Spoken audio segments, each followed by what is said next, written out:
More than 1,500 doctors across Canada have signed a letter in support of a New Brunswick doctor.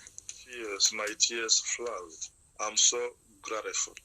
Dr. Jean-Robert Ngola speaks of his gratitude to the colleagues who have signed. He endured racist attacks after being singled out as the source of a COVID-19 outbreak in Campbellton. The blame came this past spring after a family emergency forced him to travel overnight to Montreal to pick up his 4-year-old daughter, and he did not isolate when he returned.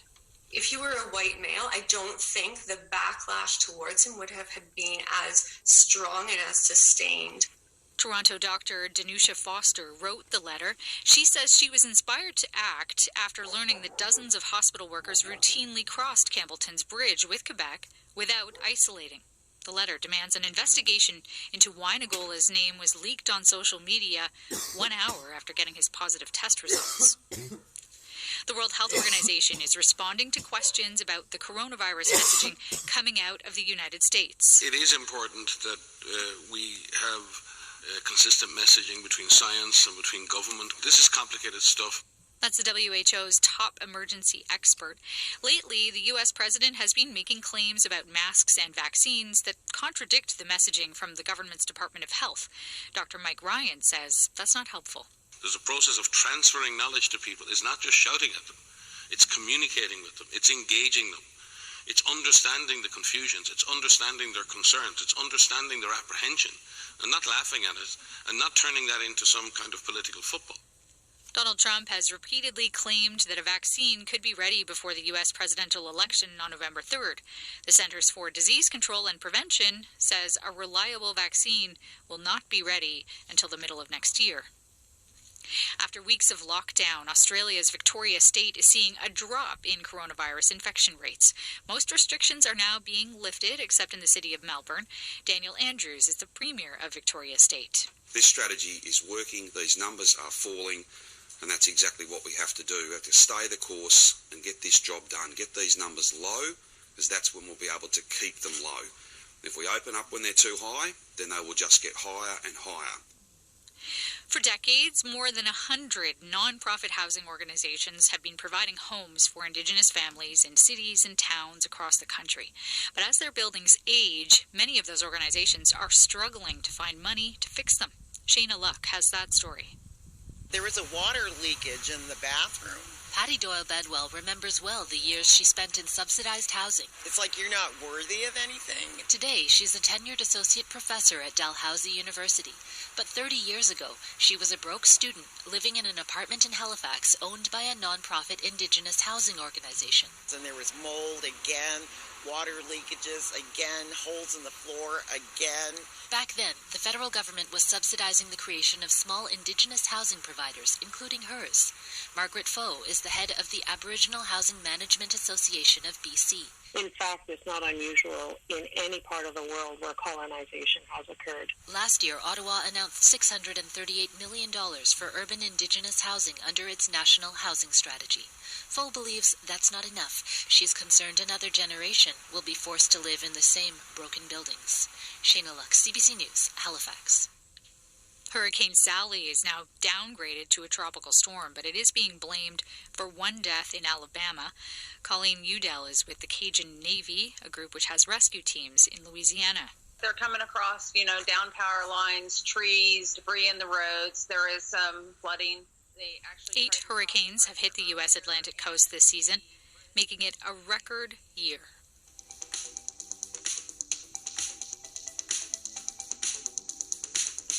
And that is your World This Hour. For CBC News, I'm Marian Warnica.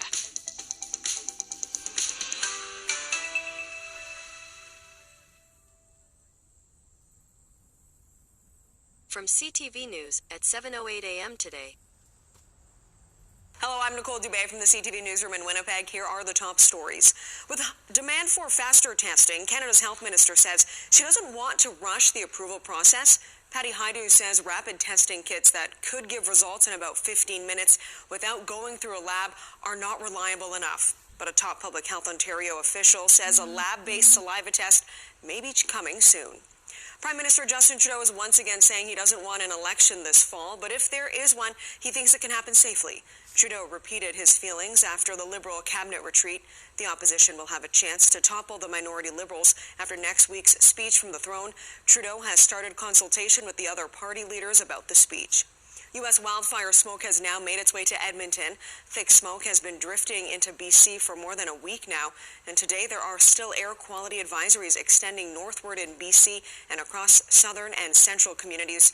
The smoke is also now pushing into Mexico and northern Europe. And the Tampa Bay Lightning will try again tonight to punch their ticket to the Stanley Cup final when they face the New York Islanders. Tampa leads the East final 3-2. The Dallas Stars await the winner of this series. For all the day's top stories and breaking news as it happens, tune to CTV News Channel or go online to ctvnews.ca. I'm Nicole Dubé. From CNBC Tech Check at 3:41 p.m. yesterday. I'm Kate Rooney, and here's your CNBC Tech Check. Apple announced its anticipated Apple One subscription bundle on Tuesday, which offers access to the company's digital services like news, music, video, and streaming fitness classes.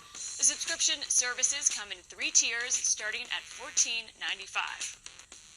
Shares of Spotify dropped more than 6% after Amazon announced that it's adding podcasts to its music streaming service. Users in the US, UK, Germany, and Japan will be able to stream podcasts for free across all tiers of Amazon Music. Amazon Prime customers will also get more than 2 million songs ad-free as part of their $119 per year membership. And in the largest software IPO ever, Snowflake, the provider of cloud-based data storage and analysis software, priced its IPO well above its increased range. The offering values the company at $33.3 billion. The company debuted on the New York Stock Exchange under the ticker symbol SNOW. Snowflake will raise approximately $3.4 billion from that offering. And that's it from the West Coast. We'll see you back here tomorrow. From DW News Brief at 11 a.m. today.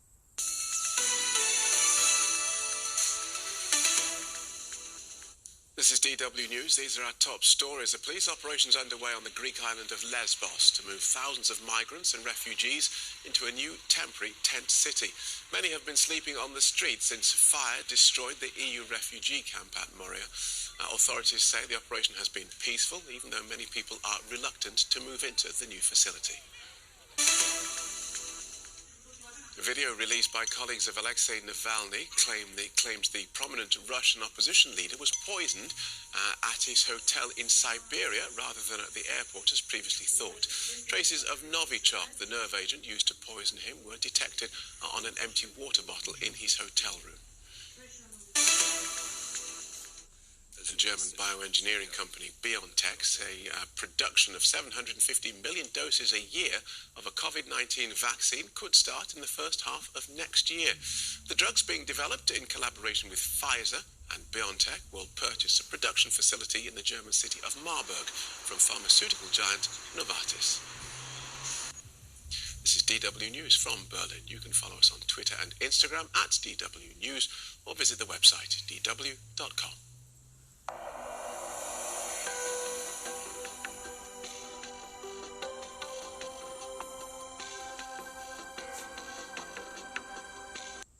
From Bloomberg First Word at 6:03 a.m. today. President Trump has slapped down some of his top health officials. He contradicted them at a news conference, saying that a coronavirus vaccine could be distributed widely to the public by as early as next month. CDC Director Robert Redfield told Congress that the vaccine would be distributed in the second and third quarter of next year. The president called those comments a mistake. At least one person was killed and hundreds were rescued after Hurricane Sally came ashore near the Florida-Alabama line.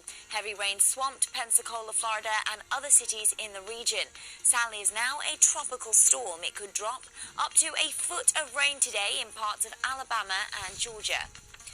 Attorney General William Barr says the Black Lives Matter movement doesn't care about black lives. Instead, Barr says it wants to use African Americans killed by police as props to advance its political agenda. The Attorney General also suggested the issue of black-on-black crime is being overshadowed by police killings of minorities. Details of that proposed deal between Oracle and TikTok are coming out. Bloomberg's learned that Oracle would get full access to review TikTok's source code. That's to make sure there are no backdoors used by the company's Chinese parent to gather data on the app's American users. The administration still hasn't signed off on the agreement. Global News, 24 hours a day on air, and at Bloomberg Quick Take, powered by more than 2,700 journalists and analysts in more than 120 countries. I'm Ritika Gupta. This is Bloomberg.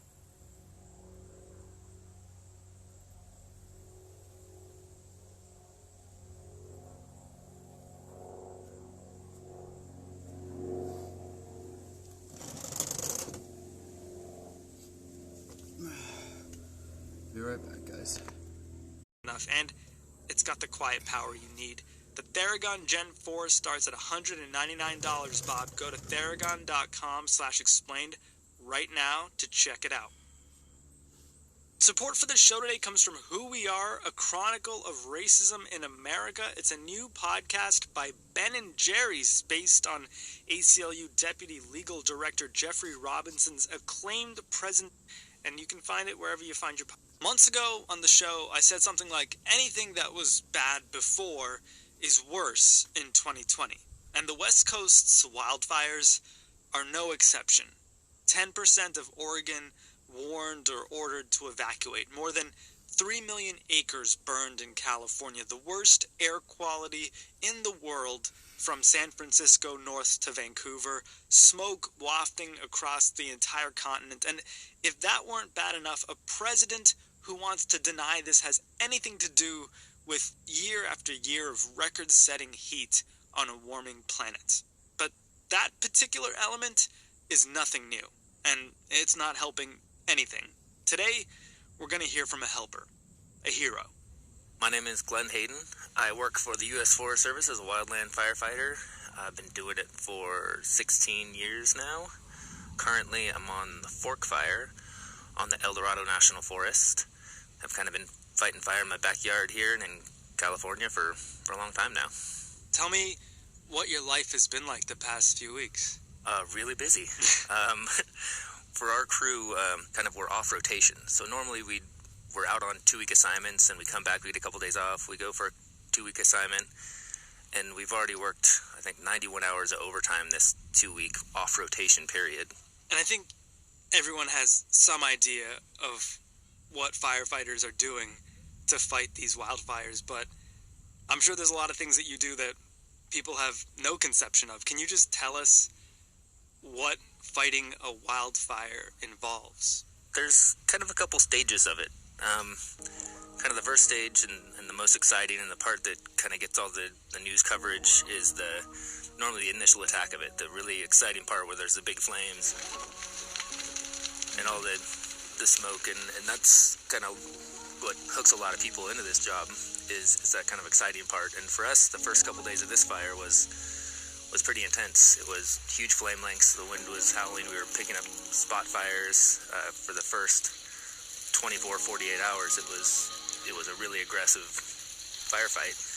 But then kind of the second stage of firefighting kicks in, the wind dies down, we're able to kind of get a hold on it, and that's kind of the long slog of firefighting that is the unglamorous part.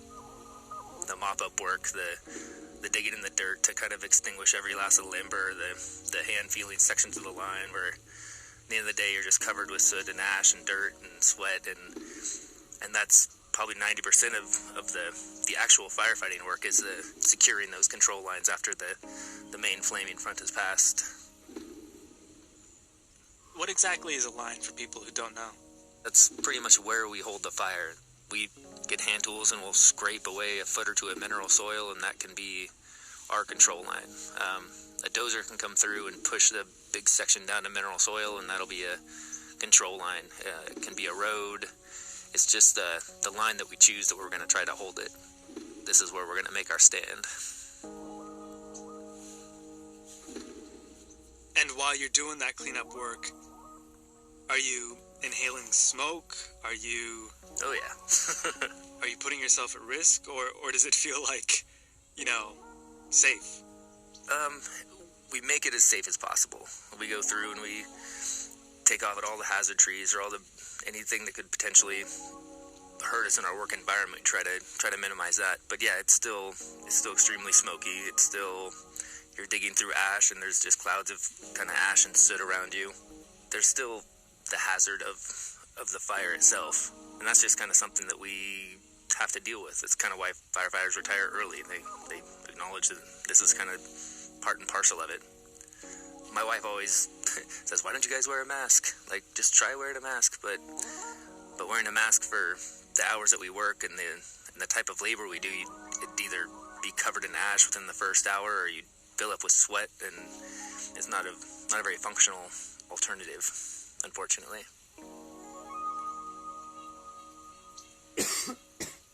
So you mentioned that you've been doing this for 16 seasons, 16 years. What's changed over 16 years of wildfires? The pace and the length of the season are the main things. We had kind of the 6-year drought a few years back that just kind of sort of ended. And kind of ever since then, our seasons have gotten longer. It used to be the first week of November, you could reliably, the fire season was done. Sometimes it was earlier, but it was always around then. It wasn't a question of it was probably over. The last years we've gone to Thanksgiving. There's been assignments available in December, and it's just extended kind of longer and longer each year. And this year is by far the worst I've experienced. And what do you see as the biggest cause for these things getting worse? Weather is always kind of the primary driver of fire. So if we have bad weather, bad winds, extremely dry conditions, you're going to get big fires. Another big factor is just people have moved into the woods. People are everywhere. And kind of that combination makes firefighting difficult. It makes prescribed fire difficult. Definitely those combination of factors are making things more of an issue for fighting fire. Yeah. I mean, how many more years of this do you think you have in you? As many as my body will allow me. I love the job, and I love the adventure of it. I love being outdoors. I love the camaraderie of being with the crew. And until my knees or my back or something tells me I have to stop, I'm gonna keep doing it. So it doesn't sound like you ever regret becoming a firefighter. No. At this point, I couldn't really imagine doing anything different. I sometimes ponder what I would do when I retire, like get a little coffee shop and work part-time or do something, but yeah, being outdoors and doing this type of work, it's highly addictive for certain types of personalities. Bit of a thrill? Yeah. I think you have to be a certain type of crazy to do this job. There's plenty of jobs that pay a lot more and you work a lot less. It's not as difficult. You sleep on the dirt a lot. You're dirty all the time. You get more tired than you've ever been in your life, at least once a season. But the benefits of it are adventure and helping people in their time of need and doing service for your community. So there's a lot of, at least in my mind, those pluses massively outweigh the small sufferings we go through. Does your wife feel the same way as you do, or is she worried about you up there in those hills? She worries. She always worries. We've had one day off in the last 21 days, and I've been home 5 of those nights. So we just don't see each other that often sometimes, which is hard. But we try to make up for it during the winters and during the times that we're not busy. When you're at work, you kind of put on the work face and you do what has to be done. And then when I go home, I really kind of cultivate laziness and cultivate being able to relax and kind of do the opposite of what I do at work. Do you feel like when you guys head up there to fight these wildfires that you're fully supported? Do you feel like you have everything you need? With the exception of this year, yes. What happened this year? Well, normally for a fire this size that we have that I'm on right now, we would easily have double or triple the resources to help us out. But because everybody's on fires, there's just not anybody left. And it's like that all across California. Everybody's just kind of making do with what they have. It's a very weird year in that sense. If you could, call up Governor Gavin Newsom and say, and make any request, what would it be? I don't know if he can magically make more firefighters. If he could, that'd be awesome. But I don't think this is something that we can just firefight away. In the long term, we need more prescribed fire. We can't necessarily fix the climate real quick. We're going to be dealing with these fires for a long time. We're going to have communities and people really invested in fire prevention. And I don't think just getting more and more firefighters, I mean, that's one solution, but I think we need, as a people, to look for more long-term, reliable solutions. Well, I really appreciate you making time to speak with us, Glenn. I hope you stay safe, and I hope you get a very long and lazy winter to relax with your wife when this season's over. Well, thank you. I hope so, too. Really appreciate your time, man. Are you fighting fires today? Yep. We're going to be back out on the line here in probably 30 or 40 minutes. Okay, well, good luck, Godspeed, and be safe. All right. Well, thank you very much. Thanks for your time.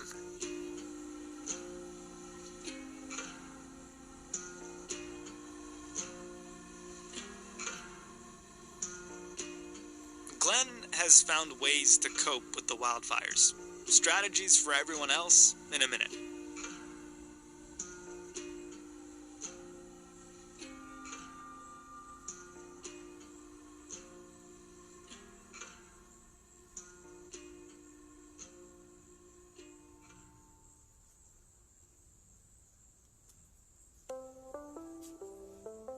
Support for the show today comes from Sunbasket. If you've been spending this 6 months of feel good from all explained and enter the... Consumers for Safe CBD wants to know. The FDA has a risk-free. Be smart and... The wildfires are traumatic for the people close to them and people afar. And it's Dr. Beth Jaworski's job to help. She's a social psychologist at the National Center for PTSD, which in 2020 means she makes apps to help people deal with their emotions. A few years ago, she designed one for people in Sonoma, California, after wildfires tore through that region. I asked her what's distinct about the trauma of wildfires. I think the silver lining here is that most individuals who experience these kind of traumas do not actually go on to develop clinically diagnosable disorders, so things like post-traumatic stress disorder, major depression. But I do think that disasters can be really, really destabilizing. Orange skies on Wednesday have morphed into a concrete gray layer of smoke and ash, and tonight conditions went from bad to dangerous across the Bay Area. You might be more angry and irritable than usual. You might feel really anxious or nervous. Hundreds of families have lost their homes in the Bay Area wildfires, with entire towns reportedly wiped out and hundreds under evacuation orders. You know, you could imagine someone who has had to evacuate, has found out that they've lost their home, and now they're in temporary shelter. They're being asked to perhaps fill out paperwork for insurance, and that is incredibly difficult. As someone who has spent a lot of time in higher education and who works for the federal government, I'm no stranger to paperwork and forms, and I think they're complicated. Right. Okay, so short term, it's going to be a tough road, but the trauma isn't long term. But what about the trauma of all these wildfires in 2020 when you layer it on top of... The US has more confirmed coronavirus cases than any other country in the world. On top of... Across the nation, protesters continue to flood the streets from coast to coast, demanding justice for George Floyd. And on top of that, a powerful hurricane. Hurricanes, wildfires, flooding, and extreme heat. I mean, this is just like layer upon layer upon layer upon layer of trauma. Life feels a little apocalyptic right now. So, you know, after a really traumatic event like a wildfire, it's obviously really important to provide people essentials. So things like food and water and shelter, access to health care, being able to connect with loved ones. But there's also mental health impacts of disasters. And, you know, this is something we have a team of folks that are dedicated to building mobile apps for mental health support. And people almost never turn their smartphones off. So when is the last time you actually turned it off, completely turned it off? I like to let it die as often as possible. For example, for COVID-19, our team has released an app that is designed to help people manage stress and to cope, and to connect them with resources for things like meeting their basic needs, but also for things like finding online therapists. You know, we're seeing increasing numbers in substance use disorders and people relapsing now. So connecting people with online resources for managing addictions. There's also, you know, we're seeing increasing people reporting that they are having suicidal ideation.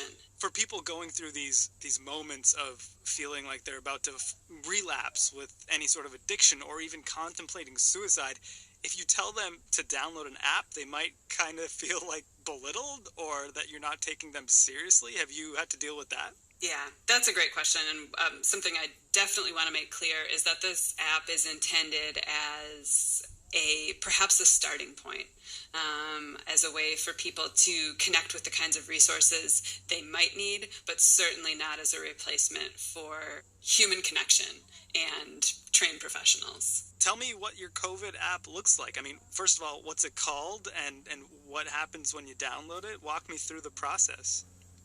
Sure. The app is called COVID Coach. COVID Coach. COVID Coach. This app came from a long tradition of apps being named something Coach. So there are 4 key sections in the app. There's the managed stress section. So these are the kinds of things like audio guided exercises. To begin, close your eyes and take a deep breath into your belly. There's also some tools where you can get suggestions for activities that you can do from indoors. Then exhale with a sigh. So things like you can, watch the otters at the Monterey Bay Aquarium. As you do this, imagine that the tension throughout your body begins to melt away. I highly recommend it. Feel your muscles becoming softer, more relaxed, and feel the warmth and lightness that replaces the tension that was there before. Another section in the app is called Finding Resources, and this is a list of a lot of different types of tools. The other 2 key sections of the app are the mood check section. So this is where people can track their symptoms of depression, anxiety, PTSD, and well-being, and they can track it over time. And then the other section is Learn. So this is a lot of topics that help address some of the key emotional reactions and help normalize some of the things people might be going through right now. So, for example, coping with grief and loss, or, how do you find humor in times like these? Because humor can be beneficial, even if it's just for a few moments, something that makes you smile. And then exhale with a sigh. The other thing I should mention about the app is that it allows you to set reminders. And this is great for being able to make it a habit to prioritize yourself and self-care, even if it's just a few minutes a day. So you can set reminders for tracking your mood. You can set reminders for trying out tools. You can even set reminders for worry time. Worry time? Worry time. It might seem counterintuitive that you would actually schedule time to focus on worries, but research suggests that scheduling a specific time to focus on worries can be helpful, because instead of then worrying all the time, you've set aside deliberately a specific time to focus on what is worrying you. So this can help people control what psychologists would call rumination, or continuously or repetitively thinking about the same issue. So we could all go into our calendars and edit the entirety of 2020, which we blocked out to worry, to just maybe an hour a day or 10 minutes a day? Yes. It sounds like, though this app is called COVID Coach, it really has sort of broad applications to everything people are going through this year. Yes, we actually have heard that. We've found that people are really able to find something for whatever it is that they might be going through. And one thing I should mention is that because this is made by the government, this app is completely free. Again, take a deep breath. There's no content behind a paywall. What you see is what you get when you download it. Think the word relax silently to yourself. And you also don't need to create an account to access the app. So we have no identifying information collected. You will be able to access it and recreate it later on your own. These resources are free to everyone. We think of it as a public mental health strategy. To all the people who might not have a smartphone or who have one and are listening to this, but still just maybe won't go through with it and download the app, what would you say is, most important for sustaining mental health while the country burns, goes through hurricane season, goes up to an election where we will most certainly be gaslit, and continues to deal with this pandemic, this economy, and everything else? Make sure that you give yourself time to adjust, be gentle on yourself, allow yourself to mourn the kind of losses that you might have experienced. And, actually, I think that there is a quote that comes up when you open the app that I think really beautifully summarizes what I've been saying. It's, the older I get, the more I'm conscious of ways very small things can make a change in the world. Tiny little things, but the world is made up of tiny matters, isn't it? And that's a quote from Sandra Cisneros, and I just think it's so important that we figure out the small things that we can do each day to make the world a little better.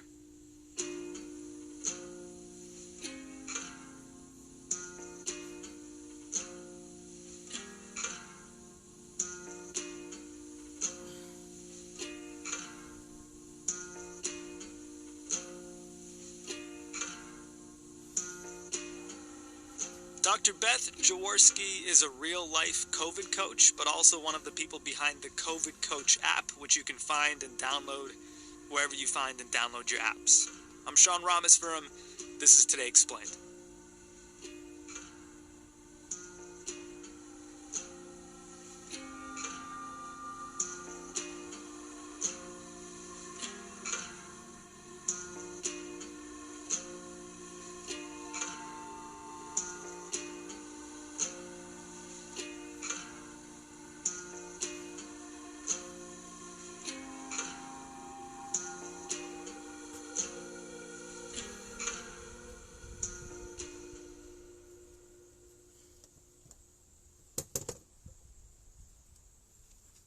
Now you are feeling refreshed and alert, relaxed. It's a substitute teacher. I'm in here. Mr. O'Brien, he's off doing something. I don't know what's going on, but you know what that means. I do have the DVD media cart behind me. I was a little confused because I only brought NBA Bloopers Volume 4, but it's on VHS, so we'll have to find something to watch because I will not teach when I am the one at the head of the class.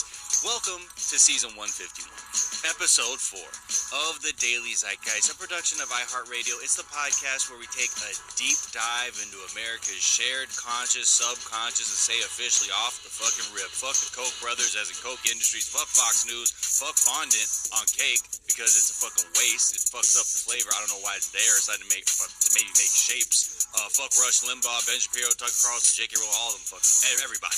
Okay? It's Thursday, September 17th, 2020. I have had my Kirkland signature cold brew, and I'm Miles Gregg, a.k.a. I'm pop-blooded THC.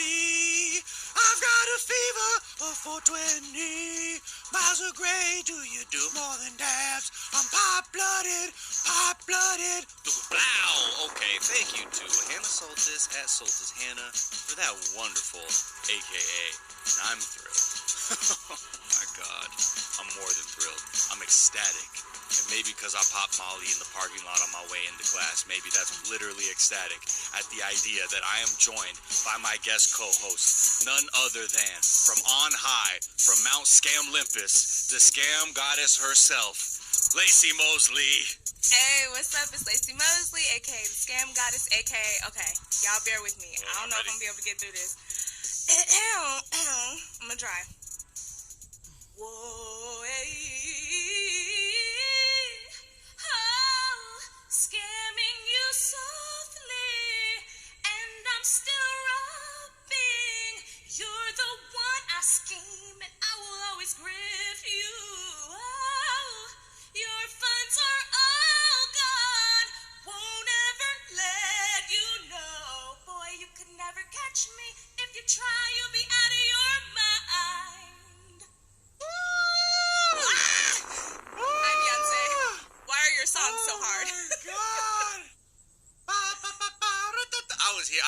was there. Shout out to Virgos, all Virgos. It's our season.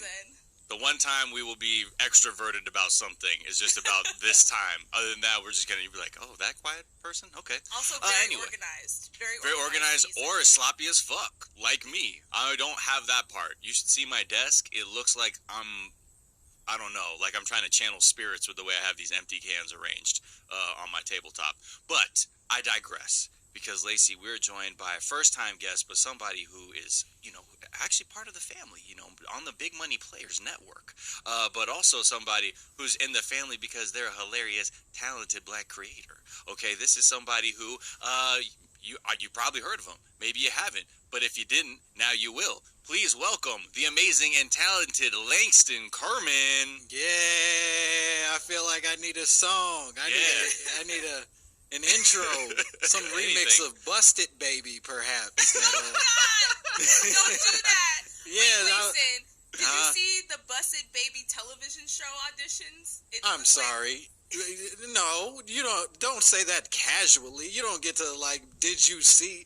When would I have seen that, Lacey? Oh, Miles, you haven't seen it either? Okay, you have to go on YouTube. It's Pliles Busted Baby. And you have to watch it.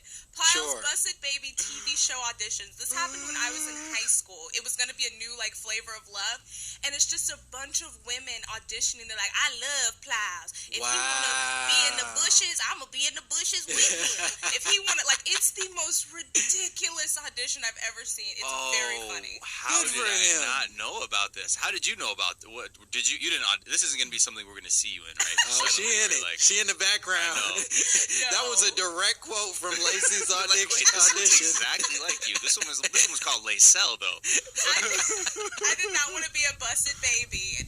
No. Wait, hold on. This is somebody talk. Wait, hold on. I'll play a clip real quick.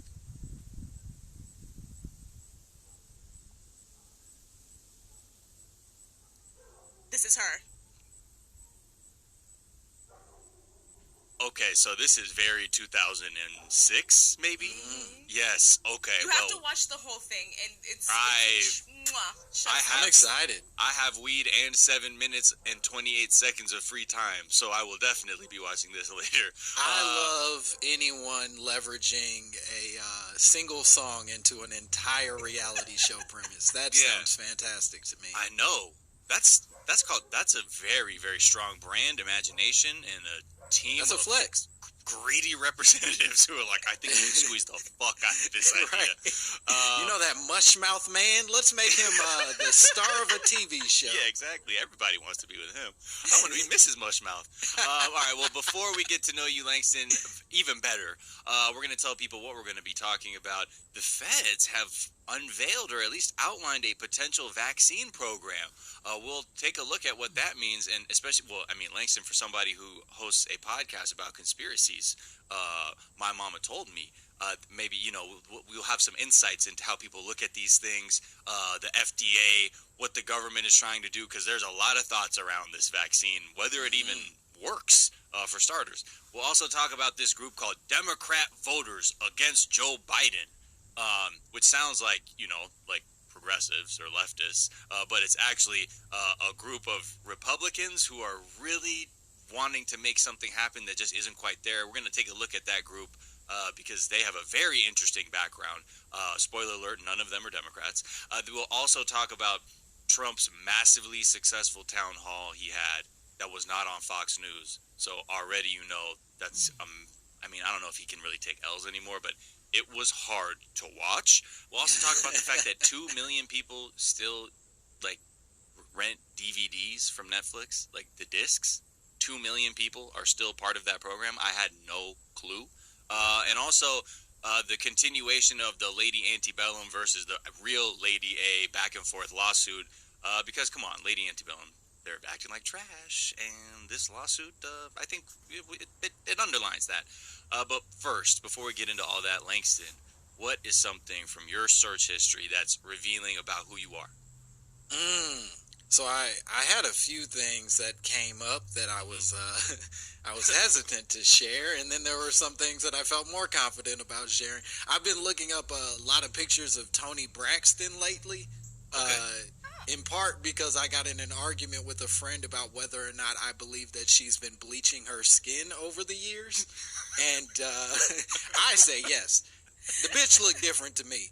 But she's a different shade than the short-haired Tony that I loved as a child. But that's neither here nor there. So there's a lot of pictures of Toni Braxton from 1994 and a lot of pictures of Toni Braxton now, and me sort of connecting red string between the two of them. Gotcha. This feels like a conspiracy theory. Well, wait, wasn't Tony... Okay, the lighting was different back in the 90s. All right, see, this is the bullshit. They don't know how to light black people. Come on now. That's why Insecure was such a revolutionary show, because they were like, oh my God, they put lights on Negroes, and they look normal. Well, the thing that Insecure did was help expose light for darker complexions. It wasn't that you made you look more light-skinned back in the day. I don't think that's really what the technological improvement was. And listen, I once watched a 2020 special where Toni Braxton was spending $20,000 a month on lip gloss. I don't believe that this is somebody who I could put... Yeah, she went bankrupt spending insane amounts of money on, very trivial items. She had Gucci plates. Oprah literally was like, I don't have Gucci plates. Why do you have Gucci plates, Tony? And she was like, because I did that song with Dr. Dre that one time. And the point is, I don't know that this is a person who makes reasonable choices. She married Birdman, or at least attempted to. She's there you go. She's not the person that I would necessarily put a lot of faith in to not Sammy Sosa herself for no reason. Well, has he ever spoke on it? No, I'm probably her only accuser. I'm probably the only person who cares enough to go digging into the research of what's happening to Toni Braxton. Right. Langston started a website on GoDaddy. No, Langston, you are a Lil Kim truther in that you say Lil Kim has had no work done. No work done. Yeah, exactly. She's as gorgeous as the day she showed up on this earth. That's what I say. That completely debunks your Toni Braxton theories, because we know Little Kim is on her fifth face. She is on her fifth face. Jokes, Lacey, of course. But Toni, please call in. Let us know. Tony. And also, how do you go through 20 fucking stacks worth of fucking lip gloss in a month? Yeah, it was a wild... What's the most expensive lip gloss, Lacey? I don't... Probably Pat McGrath. Pat McGrath, Chanel, YSL, they can go up into the 40s, 50s for a tube. Okay, so is it feasible that you could go through a whole fucking tube in one day? Not a day, but maybe a couple days. If you're doing appearances and you're going lots of places and getting retouched all the time, and then not to mention, lip glosses, you be losing them hoes. You know how many lip glosses I've lost? You know how many times I pulled my couch back and I was like, oh, damn, all of my belongings. Yeah, you found fucking 20 grand. Found 20 grand worth of lip gloss right here. So it's Toni Braxton amount of lip gloss. Yeah, maybe she's just really absent-minded. Not that she's bad with her money. She also just doesn't take responsibility. She's like, I don't know, I'll just buy another couple cell phones every day. Forget She's a black woman. We got big lips, okay? Until Rihanna, they weren't even making a swab for my lips that wouldn't have me painting my shit like this old house. That was the first time I saw a swab that went across my whole lip, and I was like, what? Normally it's like a little teeny one. You got to just paint all day. Langston, what's something you think is overrated? I was thinking about, and this is more just coming from there's been a lot of talk about Tate's cookies as of late, and I think they're fantastic cookies. They're a good thin cookie, but I think they're a little over-celebrated, if I'm being honest. People are really going crazy for Tate's in a way that I don't care for. It feels like we're moving delicious, chunky, thick cookies out of the conversation, and I don't like that. So thick cookie erasure with the embrace of Tate's. I like my cookies with some curve. You know what I mean? And I'm not gonna let them do that to a big old chunky cookie. You don't like the thin, crispy, wafery cookie? That's what it is. It's like a church wafer cookie. Yeah, it's a cookie from Jesus, and it's good. I like it, but it's not. I just don't want us to go too far with it. So what are you? So what's the word on the streets? How are you seeing it from your perspective? Are you seeing a lot of people? There's just too much excitement around you? Yeah, there's been some chitter chatter in a way that feels like people are overdoing it a little bit. Right. And this isn't obviously one of the more important conversations that I'm seeing on a daily basis. This is an essential talk. Me. Okay, well, I'm glad you're invested. Yes, because I don't want to talk about systemic racism again I was about today. to say. Guys, we did it. We listened to the news, a whole episode of Today Explained, and we did our yoga, and we did it all while high. All we need now is an affirmation. That's what I forgot to say yesterday. Fuck. I did an episode on Facebook, completely forgot my line. To work on the website or not to work on the website. Noodle, don't noodle. You're too worried about what once was and not what will be. However, there's a saying.